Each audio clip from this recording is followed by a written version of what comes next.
Hace apenas unas décadas, el mar Báltico era sinónimo de riqueza y mestizaje. Hoy, sus aguas parecen ocultar las ruinas de un sueño. El puente entre Oriente y Occidente se ha convertido en una barrera insalvable. ¿Cómo pudieron Finlandia y Estonia, dos países que prosperaron gracias al tránsito y la cooperación, llegar al borde del estancamiento económico? Durante siglos, el Báltico fue la gran puerta de entrada a Europa. El comercio, el turismo y el intercambio cultural fluían con naturalidad.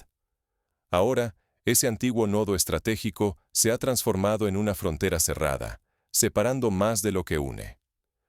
Las señales de crisis son alarmantes. Empresas navieras anuncian pérdidas sin precedentes.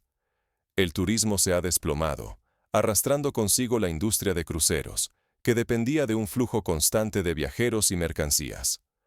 Hoy, la región enfrenta números rojos y un futuro cada vez más incierto. La pregunta es inevitable. ¿Fue este declive una fatalidad dictada por fuerzas externas o el resultado de decisiones políticas que ignoraron advertencias y sacrificaron ventajas históricas? No solo peligra la economía. Está en juego la identidad del Báltico, el bienestar de miles de familias y el peso internacional de Finlandia y Estonia. Para entender este desplome, primero hay que descubrir cómo funcionaba el modelo que convirtió al Báltico en motor del norte europeo. Antes de analizar el colapso, exploremos por qué el antiguo modelo era tan exitoso y qué lo hacía aparentemente irrompible. ¿Sabías que durante décadas, el destino de Tallinn y Helsinki dependió casi por completo de sus lazos con Rusia? Desde 1965, la ruta marítima entre ambas ciudades se volvió un emblema de cooperación. No solo unía Estonia y Finlandia, era el corazón de un modelo logístico que integraba puertos rusos, turismo y comercio en el mar Báltico. El secreto de esta prosperidad fue el turista ruso. Cientos de familias dependían de sus visitas. Hoteles llenos, restaurantes rebosantes y tiendas florecientes por el gasto constante.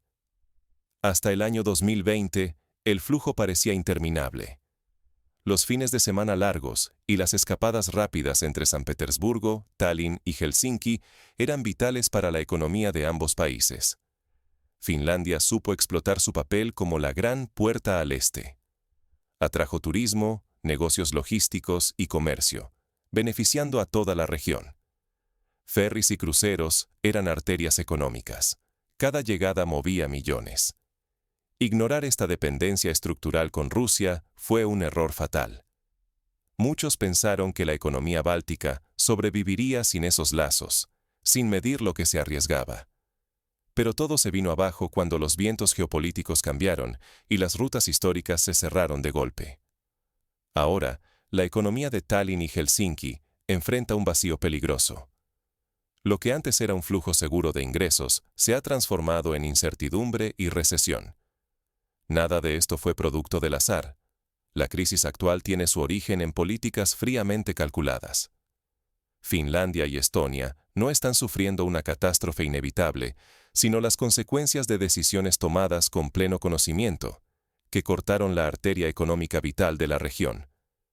El primer gran quiebre fue el aislamiento absoluto de Rusia y la escalada de sanciones.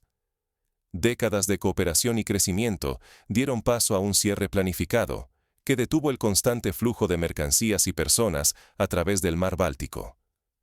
La zona, antes puente de oportunidades, se convirtió en un tablero de desconfianza y hostilidad. La tensión detuvo corazones cuando fuerzas estonias intentaron interceptar tanqueros rusos, actos que Moscú calificó de piratería de Estado. Estas intervenciones, justificadas por el cumplimiento de sanciones, sembraron miedo tanto en la industria marítima como entre los turistas. El tráfico quedó casi paralizado.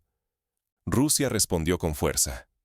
Convoyes militares y aviones de combate patrullaron la región, llenando el ambiente de temor e incertidumbre. Las imágenes de buques civiles escoltados por embarcaciones armadas acapararon los noticieros, espantando a los últimos visitantes extranjeros que buscaban seguridad. El turismo, columna vertebral de la región, colapsó. Rutas antes seguras y concurridas se bloquearon o limitaron. Turistas europeos cancelaron reservas en masa. Viajar a Tallinn o Helsinki dejó de ser una opción viable para miles de personas cada semana. El golpe más brutal vino con la desaparición completa del turismo ruso. Durante años, el visitante ruso fue el motor silencioso de hoteles, restaurantes y tiendas. Cerradas las puertas a ese flujo, ninguna campaña internacional pudo compensar la pérdida, ni en cantidad ni en poder adquisitivo. Las cifras son elocuentes. En los mejores tiempos, más de 600.000 pasajeros de cruceros desembarcaban en Helsinki cada año. Tras la crisis, la cifra cayó a poco más de 160.000. Ni la actividad portuaria ni el comercio local pudieron adaptarse a semejante desplome de la demanda. Las consecuencias económicas han sido devastadoras. Negocio tras negocio, especialmente en el centro de Helsinki, cerró sus puertas. Cafés, tiendas y pequeños hoteles desaparecieron, dejando calles vacías y una economía urbana sumida en recesión. El sector servicios, sostén de estas ciudades, ha sido arrasado. Miles de familias perdieron sus ingresos y la espiral de pobreza se profundiza, amenazando la estabilidad social y el futuro mismo de la región. Pero, ¿cómo llegaron Finlandia y Estonia a este punto de no retorno? Para entender el colapso, hay que mirar más allá de las fronteras y descifrar las presiones y apuestas que forzaron la ruptura. Las cifras son devastadoras. La caída parece no tener vuelta atrás. En los últimos 5 años, más de 100 comercios han cerrado en Helsinki. Desaparecen tanto cadenas internacionales como negocios familiares, dejando un vacío inquietante en el corazón de la ciudad. Donde antes había bullicio, hoy hay silencio. El tejido comercial se desmorona y la sensación de aislamiento crece cada día.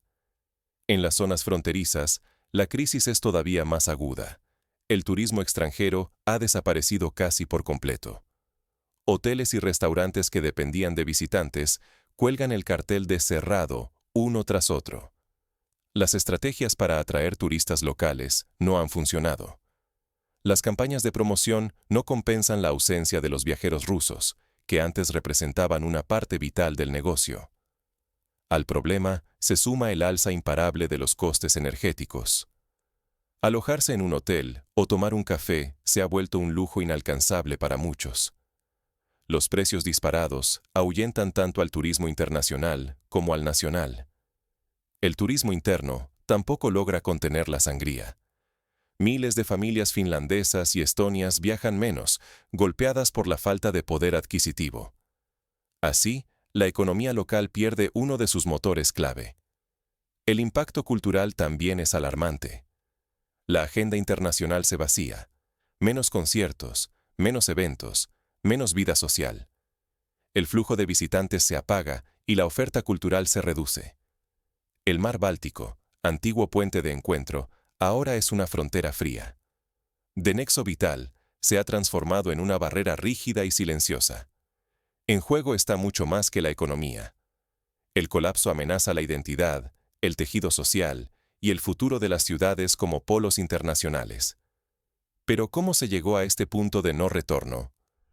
Para entenderlo, hay que mirar atrás y analizar los errores clave del modelo económico. Ignorar la geografía y la economía real puede ser letal.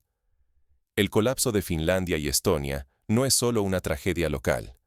Es una llamada de atención global sobre el peligro de romper los propios lazos estructurales.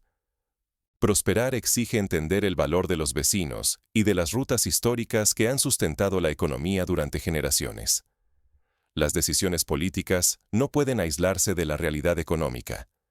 Cada cierre de frontera, cada sanción y cada ruptura comercial cobra un precio directo sobre la vida de miles de familias y empresas.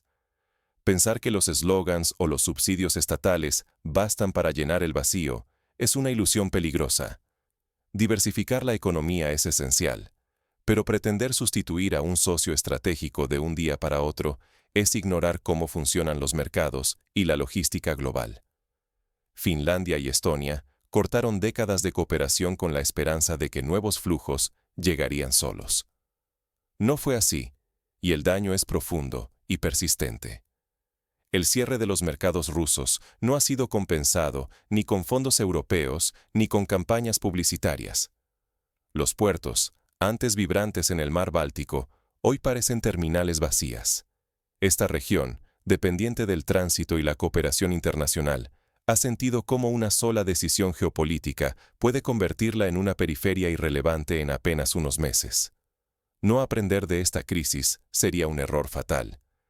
Si otros países desprecian su geografía y su historia económica, podrían hundirse igual, arrastrando empleos e inversiones. La advertencia es clara. Ignorarla es caminar directo hacia el abismo.